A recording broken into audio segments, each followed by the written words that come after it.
یہ سورہ ایک زبردست اعلان ہے، توحید کا اعلان، شرک کے خلاف کھلا چیلنج۔ ایک ایسی قوم جو اللہ کو مانتا بھی تھی لیکن اس کے ساتھ دوسروں کو بھی شریک کرتی تھی۔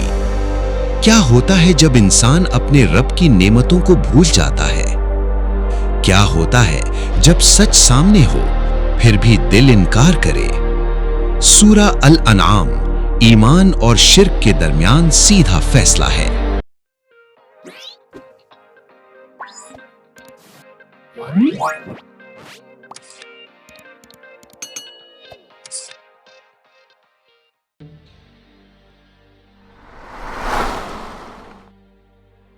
سورہ الانعام مکی سورہ ہے۔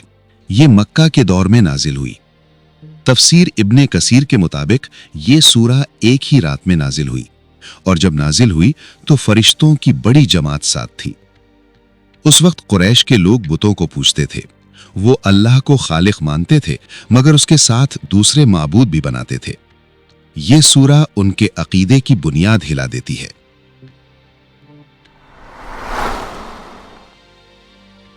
سورہ کی ابتدا ہوتی ہے اللہ کی تعریف سے۔ اللہ نے آسمان اور زمین کو پیدا کیا، اندھیرا اور روشنی پیدا کی، پھر بھی لوگ اس کے ساتھ شریک ٹھہراتے ہیں۔ تفسیر ابن کثیر بتاتے ہیں، یہاں اللہ اپنی قدرت کی دلیل دے رہا ہے۔ ہر چیز اس کی پیدا کی ہوئی ہے۔ انسان مٹی سے بنا، پھر اس کی زندگی کا وقت مقرر ہوا، پھر بھی انسان شک کرتا ہے۔ یہ یاد دہانی ہے، ہم خود اپنے وجود کا ثبوت ہیں۔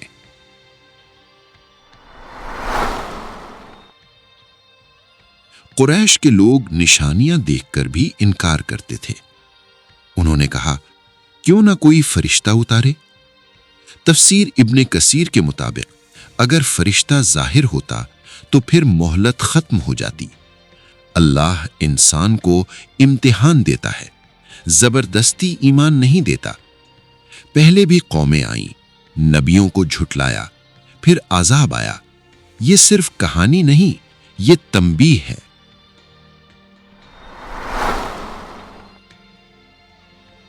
مشرکین نے اپنی طرف سے حلال اور حرام بنا لیے تھے۔ کچھ جانور بتوں کے نام پر چھوڑ دیتے، کچھ کو حرام قرار دیتے۔ تفسیر ابن کثیر واضح کرتا ہے، حلال اور حرام کا اختیار صرف اللہ کا ہے۔ جو اللہ نے حلال کیا وہ حلال، جو حرام کیا وہ حرام۔ انسان کو اپنی مرضی سے دین بنانے کا حق نہیں۔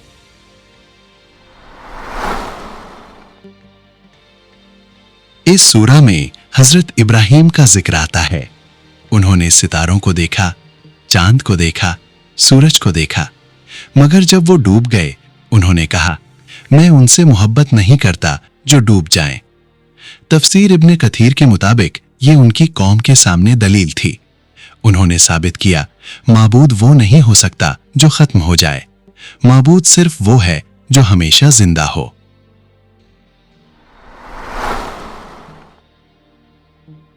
سورہ کا پیغام صاف ہے، شرک سب سے بڑا ظلم ہے، توحید سب سے بڑا سچ ہے۔ اللہ فرماتا ہے، اگر تم شرک کرو گے تو تمہارا عمل ضائع ہو جائے گا، اور اگر توحید پر قائم رہو گے تو نجات ہے۔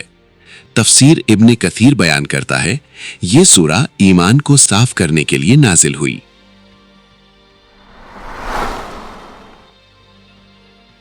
سورہ الانعام ہمیں یاد دلاتی ہے، نعمت دینے والا صرف اللہ ہے، رزق دینے والا صرف اللہ ہے، حکم دینے والا صرف اللہ ہے۔ انسان کو اپنی سوچ سے دین نہیں بنانا چاہیے۔ توحید صرف عقیدہ نہیں، زندگی کا نظام ہے۔ اگر دل صاف ہو تو راستہ صاف ہو جاتا ہے، اور اگر دل شرک سے بھرا ہو تو ہر روشنی اندھیرا لگتی ہے۔ اسلامک ڈاکیومنٹری کا مقصد دکھانا نہیں، سمجھانا ہوتا ہے۔